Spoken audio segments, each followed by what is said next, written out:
Hello, sir আসসালামু আলাইকুম। ওয়ালাইকুম আসসালাম। ওয়ালাইকুম আসসালাম। কেমন আছো তোমরা? জি স্যার হ্যাঁ, আলহামদুলিল্লাহ ভালো ভালো আছি। হ্যাঁ, ঠিক আছে। পড়ালেখা ঠিক মতো করতেছো? জি স্যার ঠিক আছে, ভেরি গুড। আমাদের ক্লাসগুলো ফলো করো? জি স্যার ঠিক আছে। আচ্ছা, আর করোনার এই সময় কিন্তু অবশ্যই সতর্ক থাকবা। তোমরা তো জানোই যে সতর্কতার কোনো বিকল্প নাই। এটা এমন একটা মহামারী এখন, যেটা সম্বন্ধে পর্যাপ্ত তথ্য আমাদের নাই। আপাতত ভাবে এটা সর্বজন স্বীকৃত যে আমাদেরকে সবাইকে ঘরে থাকতে হবে। আমরা যে ঘরে থাকি, স্বাস্থ্যবিধি মেনে থাকি এবং স্বাস্থ্যবিধি মেনে চলাফেরা করি বাহিরে, তাহলে এটা সব বড় প্রতিরোধ করার উপায়। ওকে, আমরা আজকে আরেকটা ক্লাস করব। এর আগের ক্লাসটা আমরা করেছিলাম হলো তরঙ্গের উপরে। ঠিক আছে, তো তোমরা ওই ক্লাস নিয়ে কি তোমাদের কোনো প্রশ্ন বা কোনো সমস্যা আছে? সমস্যা নাই, ঠিক আছে। তাহলে আমি স্যার আমার একটা সমস্যা আছে। বলো কি সমস্যা? স্যার এখানে আপনি একটা সূত্র দিয়েছিলেন, হ্যাঁ, I সমানুপাতিক a স্কয়ার, I সমান তীব্রতা, a সমান বিস্তার। স্যার এখানে তীব্রতার শক্তি কি এক? এখানে না, তোমার ই ই স্কয়ার না, এ স্কয়ার। ইন্টেন্সিটি বা এটাকে বলে আই সমান এ স্কয়ার। এটা হলো তোমার শব্দের যে তিনটা বৈশিষ্ট্য আছে, সেই তিনটা বৈশিষ্ট্য একটা, সেটা আমরা পড়বো আজকে। হয়তো এটা আসতে পারে যে তিনটা প্রধান বৈশিষ্ট্য আছে, গুণ বা জাতি, তীব্রতা বা প্রাবল্য। হ্যাঁ, এগুলা এরকম তিনটা বৈশিষ্ট্য আমরা পাবো। এবং টিম্বার, এই তিনটা বৈশিষ্ট্য যখন আমরা পড়বো, তখন আমরা এই বিষয়টা ক্লিয়ার হবে। হ্যাঁ, তবে এটুকু বলতে স্যার, এটা বোঝা যায় যে তোমার এই একটা শব্দ অন্য শব্দ থেকে কত বেশি জোরালো, এই বিষয়টা হলো তীব্রতা বা প্রাবল্য বলে। হ্যাঁ, এমদাদ স্যার, হ্যাঁ, স্বাগতম। কি তো ভালো আছেন? জি স্যার আলহামদুলিল্লাহ, আপনি কেমন আছেন? হ্যাঁ, আলহামদুলিল্লাহ ভালো। প্রশিক্ষণ কেমন দেখতে চলতেছে আসলাম। বাসায়? এখন তো স্যার বন্ধ দিছে 1 মাসের জন্য। ঠিক আছে স্যার, আমাদের ক্লাসটা একটু আপলোড হবে তো অনলাইন, আবার ইয়েতে রেকর্ডেড ক্লাস। হ্যাঁ, আচ্ছা আচ্ছা, পরে ঠিক আবার আছে স্যার। করবো, ঠিক আছে। আচ্ছা, তারপরে দেখো আর কারো কোনো সমস্যা বলো। না স্যার তাহলে আমরা আমাদের আজকের পাঠে চলে যাই। আজকে আমরা যে বিষয়টা নিয়ে আলোচনা করব, সেটা হলো শব্দ তরঙ্গ। লেখো সবাই খাতায়, শব্দ তরঙ্গ বা শব্দ।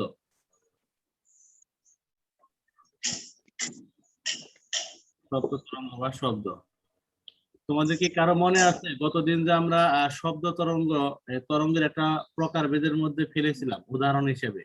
সেটা শব্দ তরঙ্গ বলেছিলাম আমরা। যান্ত্রিক তরঙ্গ। কোন তরঙ্গ? যান্ত্রিক তরঙ্গ যান্ত্রিক তরঙ্গ।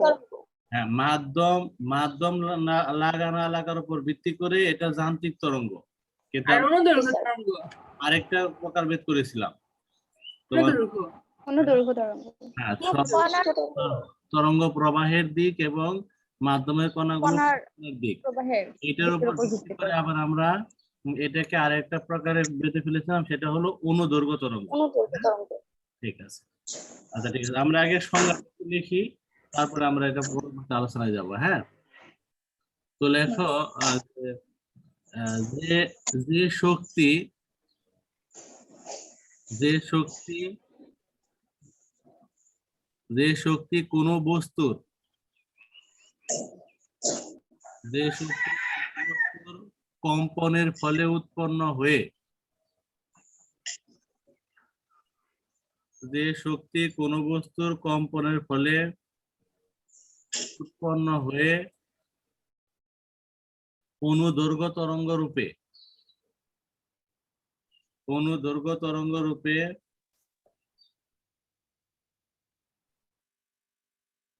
অনুদৈর্ঘ্য তরঙ্গ রূপে সঞ্চারিত হয়ে অনুদৈর্ঘ্য তরঙ্গ রূপে সঞ্চারিত হয়ে আমাদের কানে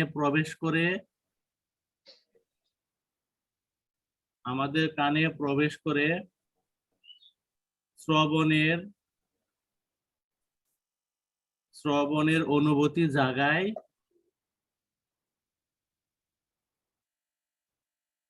তাকে শব্দ শক্তি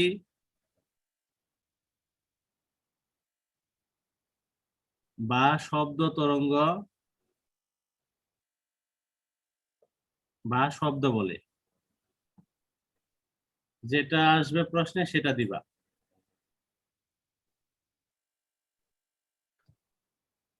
ঠিক আছে? আচ্ছা, কেউ একজন একটু পড়ো দেখি সংজ্ঞাটা কি লিখেছ, এটা আনমিউট করে পড়ো।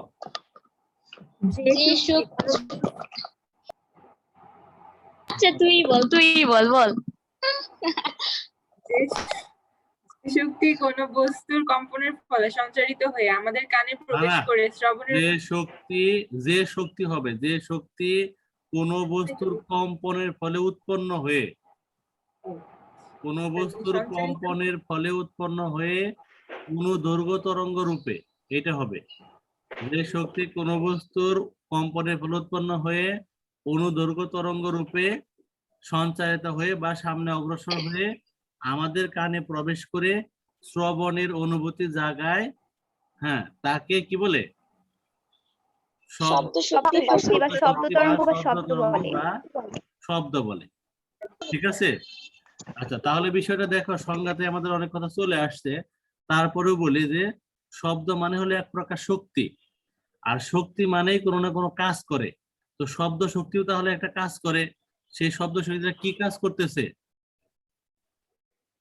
শব্দ শক্তিটা হলো আমাদেরকে শ্রবণের অনুভূতি জাগাচ্ছে বা শুনতে সাহায্য করতেছে। কথা বুঝছো? তাহলে সংক্ষেপে খেয়াল রাখো, শব্দ হলো একটা শক্তি, যে শক্তিটা কোনো বস্তুর কম্পনের ফলে উৎপন্ন হয়ে অনুদৈর্ঘ্য তরঙ্গ রূপে সে সামনে সঞ্চালিত হয় এবং সামনে সঞ্চালিত হয়ে আমাদের কানে প্রবেশ করে আমাদের শ্রবণের অনুভূতি জাগায়। ঠিক আছে? আচ্ছা, এবার লেখো শব্দ তরঙ্গের বৈশিষ্ট্য। শব্দ তরঙ্গের বৈশিষ্ট্য লেখো। দেখো, বৈশিষ্ট্যের অনেক গুরুত্বপূর্ণ বৈশিষ্ট্য অলরেডি আমাদের সংজ্ঞার মধ্যে চলে আসছে। হ্যাঁ, এখান থেকে আমরা লিখতে পারবো। তো লেখো, 1 নম্বরে লেখো, শব্দ কোন বস্তুর কম্পনের ফলে উৎপন্ন হয়। আমাদের এই কথাটা কিন্তু সংজ্ঞাতে আছে। শব্দ কোন বস্তুর কম্পনের ফলে উৎপন্ন হয়। তারপরে 2 নম্বরে লেখো, শব্দ অনুদৈর্ঘ্য তরঙ্গ রূপে সামনের দিকে সঞ্চালিত হয়।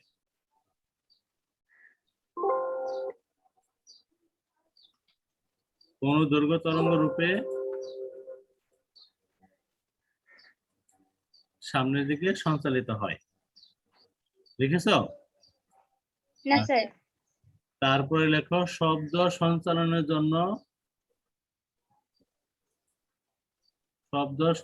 জন্য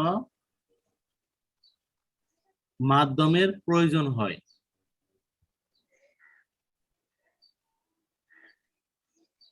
লিখেছো? হ্যাঁ স্যার।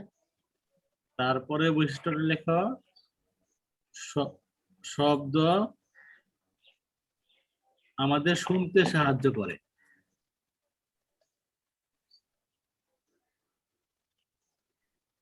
হ্যাঁ স্যার লিখছি। তারপরে লেখো, শব্দের বেগ মাধ্যম ভেদে বিভিন্ন হয়।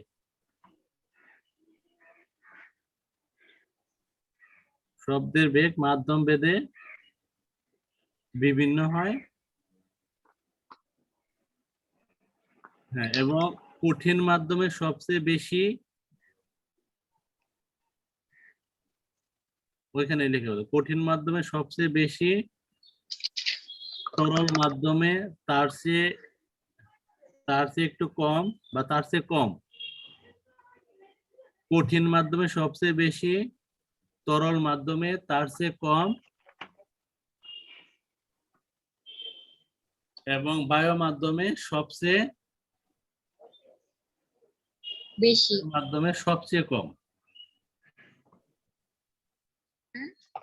বায়ু মাধ্যমে সবচেয়ে কম, কঠিন মাধ্যমে সবচেয়ে বেশি, তরল মাধ্যমে তার চেয়ে কম এবং বায়ুর মাধ্যমে সবচেয়ে কম এবং শূন্য মাধ্যমে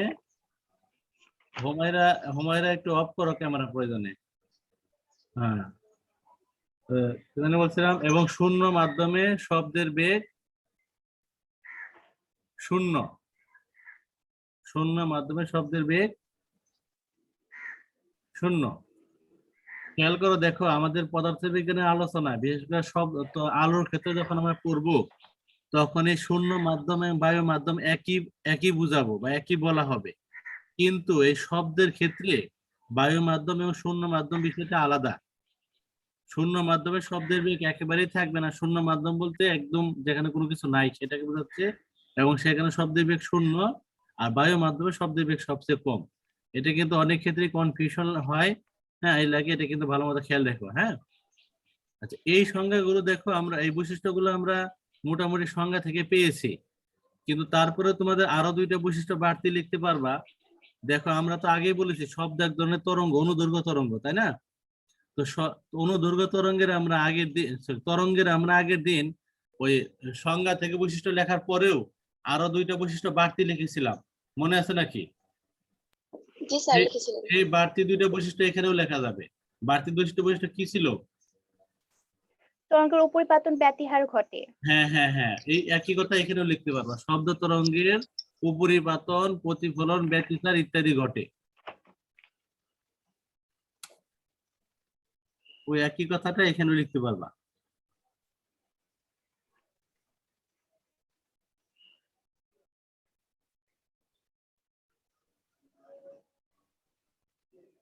লিখেছ? আচ্ছা, তারপর ওই 2 নম্বর বৈশিষ্ট্য লিখে দাও, শব্দের তীব্রতা বা প্রাবল্য বিস্তারের বর্গের সমানুপাতিক।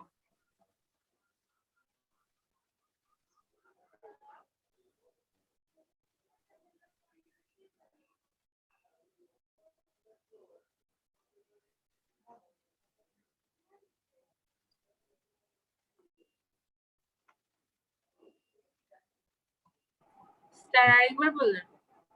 ওই তরঙ্গের সেই দুইটা বৈশিষ্ট্যর মতোই সেখানে তরঙ্গের জায়গায় শুধু শব্দ কথাটা বসিয়ে দিবা।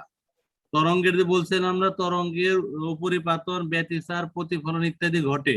এখন লিখবো শব্দের উপরিপাতন, ব্যতিচার, প্রতিফলন ইত্যাদি ঘটে। আর আগের দিন বলছিলাম যে তরঙ্গের তীব্রতা বা প্রাবল্য বিস্তারের বর্গের সমানুপাতিক। এখন লিখবো শব্দের তীব্রতা বা প্রাবল্য বিস্তারের বর্গের সমানুপাতিক।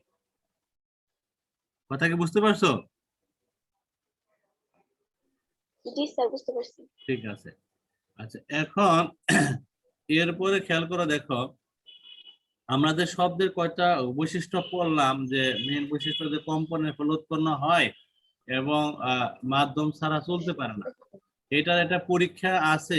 জাস্ট আমাদের পরীক্ষাটা পড়াবো না, জাস্ট আমাদের একটু দেখাই যে কিরকম পরীক্ষাটা আছে। হ্যাঁ, আচ্ছা, আর এটা কমন স্যার, পরীক্ষা। হ্যাঁ বলো। স্যার এখানে যে বিস্তারের বর্গের সমানুপাতিক লিখলাম, এখানে কি আই সমানুপাতিক এই স্কয়ারই হবে? হ্যাঁ হ্যাঁ, লিখে দাও আই।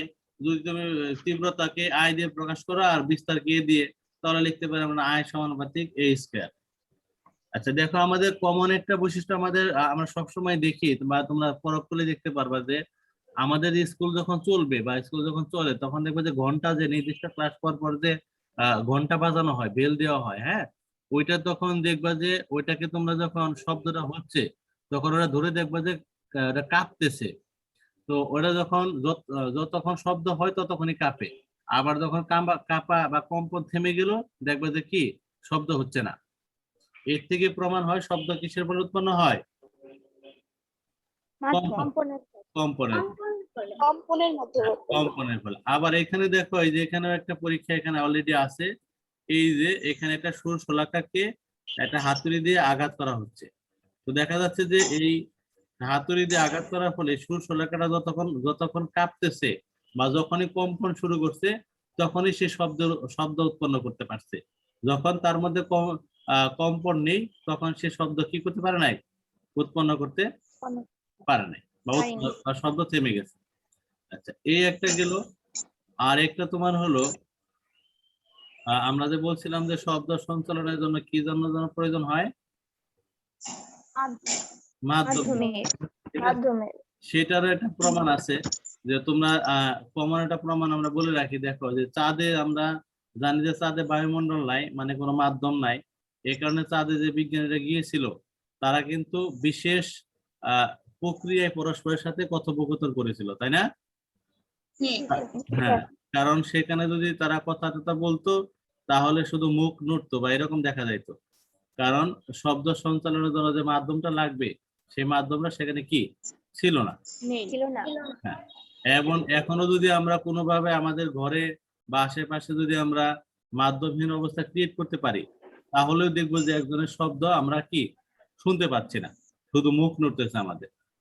আচ্ছা, এখানেও দেখো এই যে একটা পরীক্ষা এখানে আছে, তোমরা একটু করে নিবা। আমরা এবং পরবর্তী ক্লাসগুলোতে আমরা এই বিষয়গুলো পড়বো।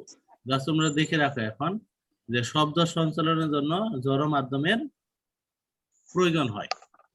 আর এটার এটা একটু পরে রেখো, পরবর্তী ক্লাসগুলোতে আমরা এই বিষয়টা পড়বো। হ্যাঁ, আচ্ছা। আর কমন কথা, চাঁদে আমরা দেখেছি বা কোনো মাধ্যম নাই বিধায় বিজ্ঞানীরা পরস্পরের সাথে কথোপকথনের জন্য বিভিন্ন বিশেষ মাধ্যম ব্যবহার করেছে।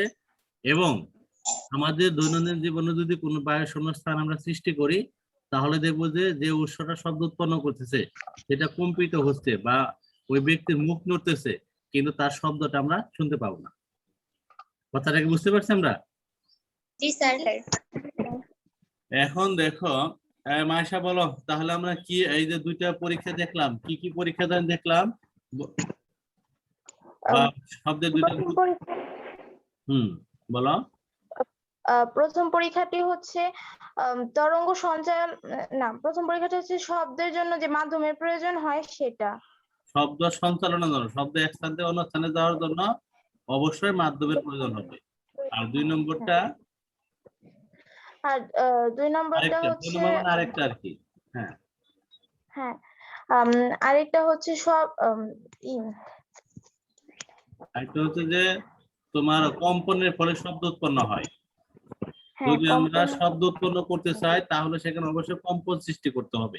যদি কোনোভাবে কম্পন সৃষ্টি করতে পারি তাহলে শব্দ হবে। কম্পন যদি থেমে যায় বা কম্পন যদি না হয় তাহলে শব্দ হবে না। আচ্ছা, এখন আমাদের যে পড়াটা বিষয় সেটা হলো লেখো শ্রাব্যতার পাল্লা। শ্রাব্যতার পাল্লা বা শব্দ, শ্রাব্যতার পাল্লা বা শব্দ শুনতে পাওয়ার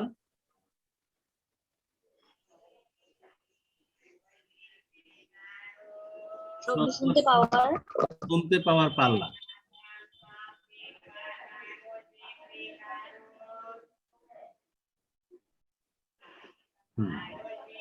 দেখেছ? আচ্ছা, এই যে দেখো, এটা আমরা বললাম বস্তুর কম্পনের ফলে শব্দ উৎপন্ন হয়, কিন্তু কম্পন হলেই কি আমরা শব্দ শুনতে পাবো? না।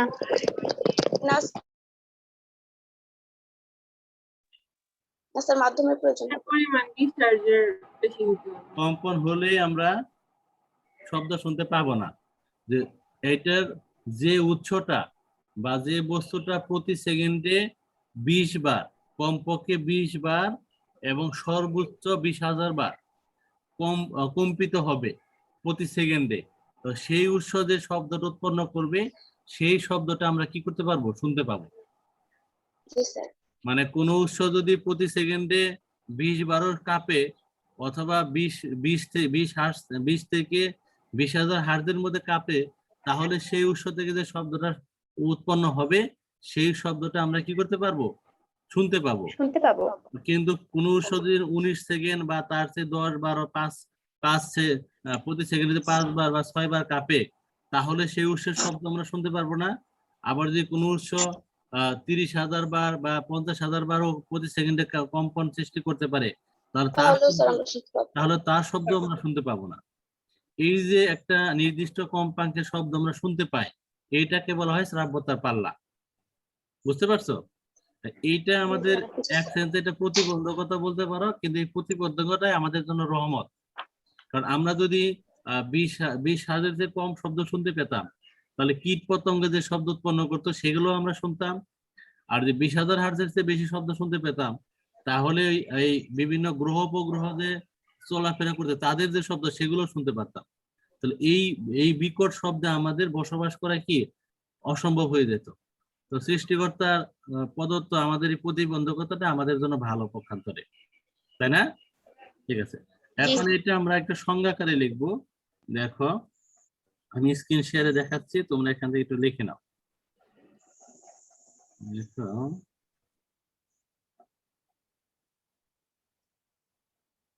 আমাদের এখানে আছে, এই যে দেখো, আচ্ছা এখানে আরো একটু লিখছে। দেখো কোন উৎসের কম্পাঙ্ক 20 হার্জ থেকে, আমি তো ব্যাখ্যা তো বলে দিয়েছি, তোমরা জাস্ট মেন কথাটা লেখো।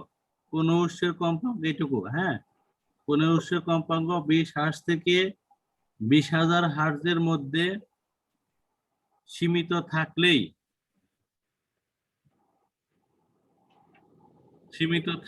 কেবল আমরা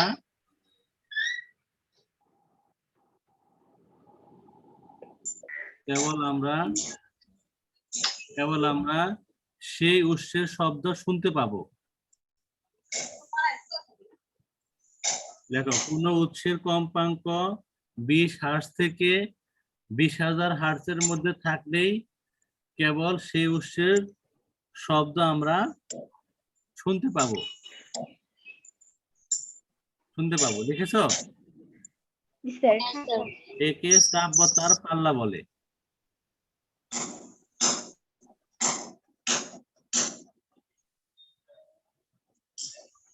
বুঝতে পারছো? জি স্যার। আচ্ছা, তারপরে দেখো লেখার কম্পাঙ্ক 20 হার্জের চেয়ে কম হলে, লেখার কোন উৎসের কম্পাঙ্ক 20 হার্জের চেয়ে কম হলে, সরি 20,000 না 20 হার্জ, কোন উৎসের কম্পাঙ্ক 20 হার্জের চেয়ে কম হলে তাকে শব্দেতর তরঙ্গ বা ইনফ্রাসনিক বলে। তাকে শব্দেতর তরঙ্গ বা ইনফ্রাসনিক বলে।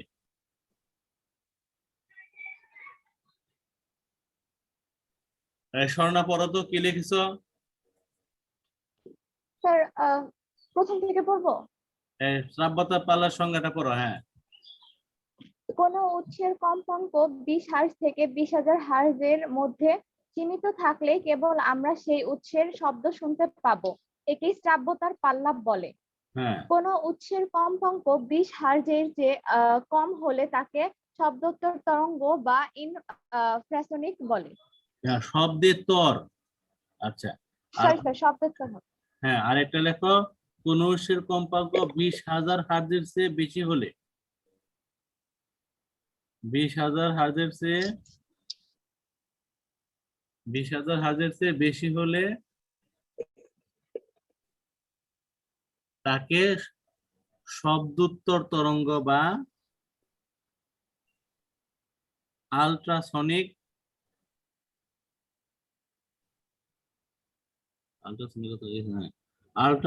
বলে।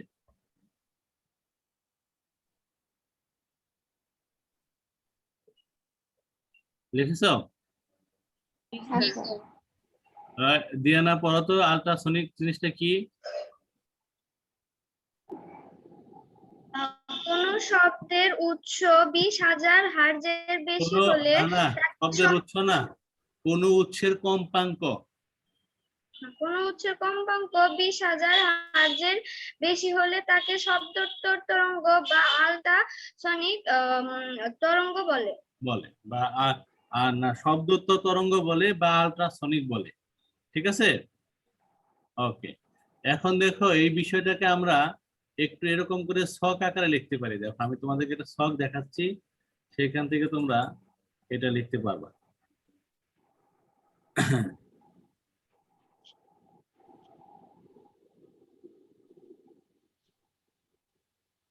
এই যে, হ্যাঁ, আমার মতো এরকম করে লেখো।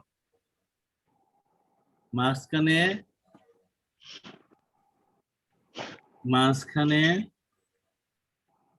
এরকম করে দুইটা দাগ দাও, এই পাশে লেখো 10 হার্টজ, আর মাঝখানে লেখো 20 হার্টজ থেকে 20,000 হার্টজ, আর এই পাশে লেখো 35,000 হার্টজ, এরকম। হ্যাঁ, তো এই পাশে যে এই যে 20,000 20 থেকে 20,000 হার্টজ, এইখানে তোমরা লিখে রাখো শ্রাব্যতার পাল্লা।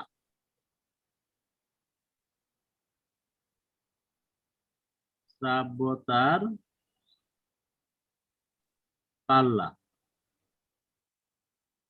আর এই মাঝখানে লিখে রাখো মানুষ, মানে মানুষ এই শব্দটা শুনতে পায়।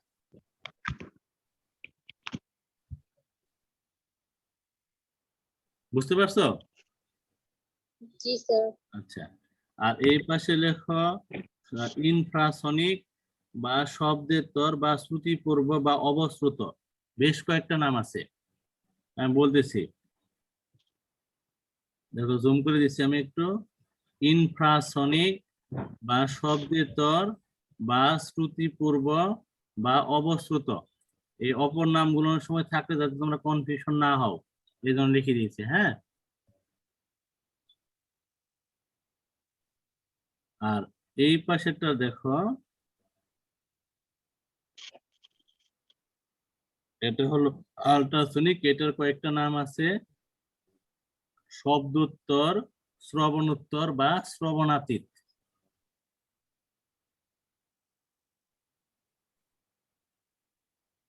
এই পাশে লিখে রাখো কুকুর, বাদুর। হ্যাঁ, মানে এরা এই শব্দগুলা শুনতে পায়, এই ধরনের শব্দ। হ্যাঁ, আর এইখানে লিখে রেখো তোমার কীট পতঙ্গ এবং হাতিও শুনতে পায়। কীট হাতি। পতঙ্গ, হ্যাঁ, কীট পতঙ্গ এবং হ্যাঁ হাতি।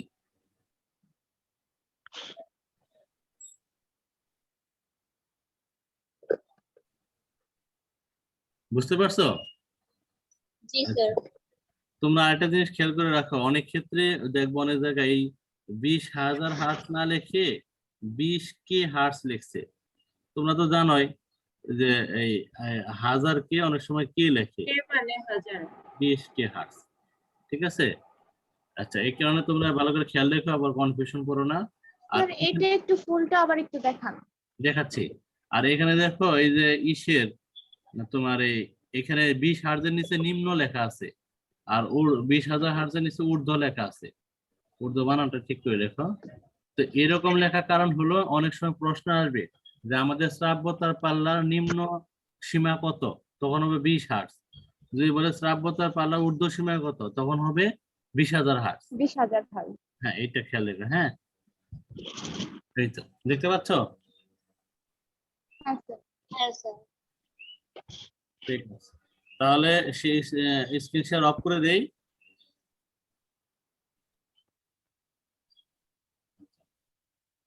তার মানে দেখো আমরা আজকে কি দিয়ে কি সর্বশেষ কি পড়লাম আমরা? শ্রাব্যতার পাল্লা। শ্রাব্যতার পাল্লা, যে আমরা সব যে পড়লাম যে কম্পনের ফলে শব্দ উৎপন্ন হয়, ঠিক আছে, কিন্তু সব কম্পনের শব্দই আমরা শুনতে পাবো না। যে উৎসটা প্রতি সেকেন্ডে এমন ভাবে কাঁপবে যে তার কম্পনটা 20 হার্জ থেকে 20,000 হার্জের মধ্যে থাকবে, অর্থাৎ প্রতিবার কমপক্ষে 20 বার থেকে 20,000 বারের মধ্যে কম্পন সৃষ্টি করবে বা কাঁপবে। সেই উৎস যে শব্দের উৎপন্ন করবে, সেই শব্দটা আমরা কি করতে পারবো? শুনতে পাবো। শুনতে পাবো। আচ্ছা, ঠিক আছে। আর এখানে ক্ষেত্রে আরেকটা জিনিস, হ্যাঁ, তাহলে এইটুকু যা পড়লাম এর মধ্যে তোমাদের কোনো প্রশ্ন আছে? না স্যার। প্রশ্ন নাই। আচ্ছা, একটু আমরা শুধু শব্দের প্রকারভেদটা লিখে রাখি। আগামী দিন আমরা শব্দের এই সঞ্চালনের দিক বা মাধ্যমের প্রয়োজন হয়, এগুলো আমরা পড়বো এবং শব্দের বৈশিষ্ট্য পড়বো। তার আগে শুধু একটু প্রকারভেদটা লিখে রাখি।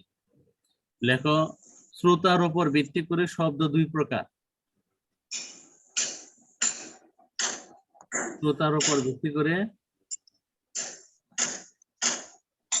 দেখো বিষয়টা ক্লাসিফিকেশনটা হচ্ছে শ্রোতার উপর ভিত্তি করে, যে শব্দ শুনবে তার উপর ভিত্তি করে, উৎসের উপর ভিত্তি করে না কিন্তু। ঠিক আছে, খেয়াল করো। তো শ্রোতার উপর ভিত্তি করে দুই প্রকার মানে কেমন? হ্যাঁ শুধু শুনে নাও, তারপরে আচ্ছা লেখা শ্রোতার উপর ভিত্তি করে শব্দ দুই প্রকার, নামগুলো লিখে নাও। 1 নম্বরে লেখা শব্দ, শব্দ শব্দ বা সুরযুক্ত শব্দ। শুধু শব্দ বললেও হবে, সুরযুক্ত শব্দ বললেও হবে। হ্যাঁ, শব্দ বা সুরযুক্ত শব্দ। আর 2 নম্বরে লেখো নয়েজ বা কোলাহল, নয়েজ বা কোলাহল। তাহলে দেখো এই উৎসের উপর ভিত্তি করে কেন ক্লাসিফিকেশন করা হলো। উৎসের উপর ভিত্তি করে কেন ক্লাসিফিকেশন বা করা হয়েছে বা কিরকম, সেটা হলো যে কোন উৎসের শব্দ, একই উৎসের শব্দ যে শ্রোতার কাছে ভালো লাগবে, যার কাছে ভালো লাগবে সেটাই তার কাছে শব্দ মনে হবে, আর যার কাছে ওইটা ভালো লাগবে না তার কাছে এটা নয়েজ।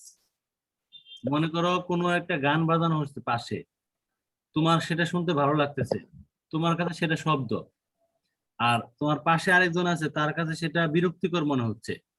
সে কোনো পেশেন্ট হতে পারে বা যে কোনো কারণে মন মানসিকতা যে কোনো কারণে তার কাছে খারাপ লাগতে পারে। যখন যদি তার কাছে খারাপ লাগে তাহলে ওইটা তার কাছে কি হবে, তার সাপেক্ষে ওইটা নয়েজ বা কোলাহল।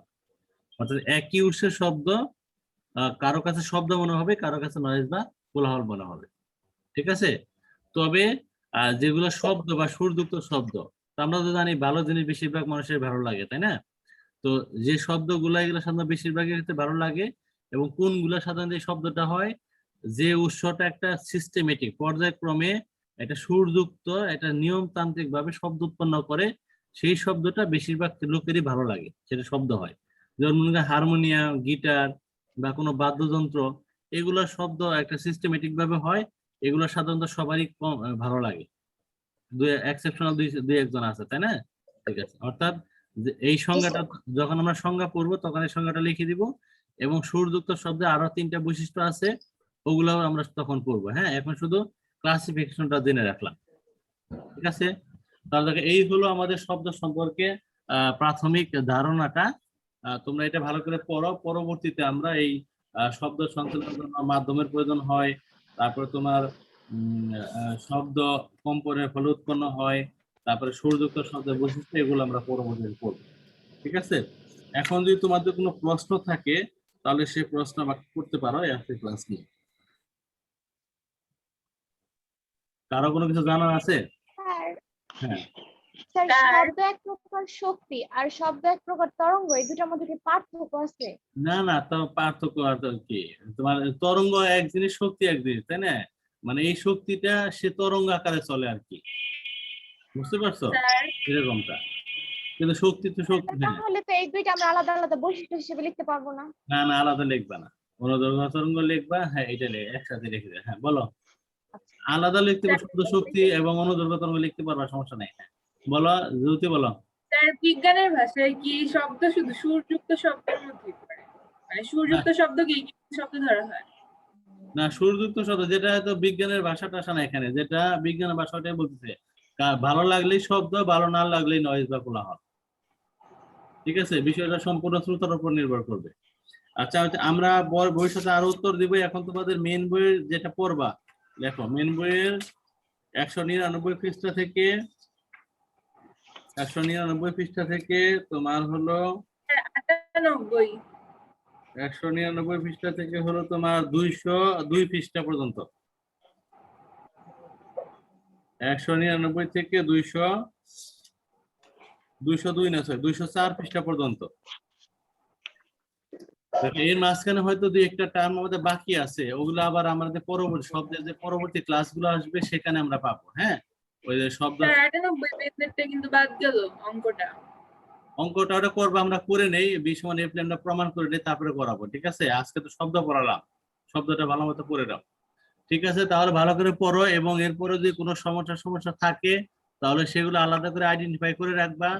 আমরা তখন ওইখানে ক্লাসের শুরুতে ওগুলো আলোচনা করব, অথবা আমাকে মেসেজ করতে পারবা, পার্সোনালি আমার সাথে যোগাযোগ করতে পারবা, যে কোনো ভাবেই হোক আমরা সেটা সমাধান করে ফেলবো। হ্যাঁ, কিন্তু তার আগে তোমাদের যেটা কাজ সেটা হলো আজকে যে পড়ানোটা করানো হলো, এই লেকচারটা খাতা থেকে আবার পড়বা, দরকার হলে ভিডিওটা আবার দেখবা, এবং তারপরে মেন বইয়ের যে পৃষ্ঠাগুলো বললাম 199 থেকে 204 পৃষ্ঠা অবশ্যই ভালো করে পড়বা, ঠিক আছে? আচ্ছা, আর এই করোনাকালীন এই সময়ে তোমরা অবশ্যই মানে ঘরে থাকবে এবং অপ্রয়োজনে যাবে না, এবং সরকারি লকডাউন অনেক কারণে সম্ভব হচ্ছে না, পারিপার্শ্বিক অবস্থার কারণে, আমাদের আর্থসামাজিক অবস্থার কারণে, কিন্তু নিজের জীবনের মূল্যায়ন নিজের করে নিজের থেকে লকডাউনের মধ্যে চলতে হবে, বুঝতে পারছো? এবং তোমরা সচেতন হয়ে অন্যকেও সচেতন করতে হবে, তা নাহলে কিন্তু হবে না। এটার দায়িত্ব একেবারে সমাজের সকল স্তরের মানুষেরই আছে। হ্যাঁ, আমরা তো দেখতেই পাচ্ছি ভারতে কি ভয়ঙ্কর অবস্থার মধ্যে দিয়ে যাচ্ছে, আমরা চাই না এরকম একটা অবস্থা হোক। আচ্ছা, আর আমাদের এসকে সরকারি বালিকা উচ্চ বিদ্যালয়ের যে অনলাইন ক্লাসগুলো আছে এগুলো অবশ্যই ভালো মতো ফলো করবা, এবং কোনো সমস্যা হলে সংশ্লিষ্ট স্যারের সাথে যোগাযোগ করবা। হ্যাঁ, আচ্ছা স্যার। ঠিক আছে, তাহলে ভালো থাকো। প্রতি বুধবার 10টায় আমাদের ক্লাস, আবার পরবর্তী বুধবারে দেখা হবে ইনশাল্লাহ। হ্যাঁ, ওকে, আল্লাহ হাফেজ। স্যার আসসালামু আলাইকুম। স্যার আসসালামু আলাইকুম। স্যার আসসালামু আলাইকুম।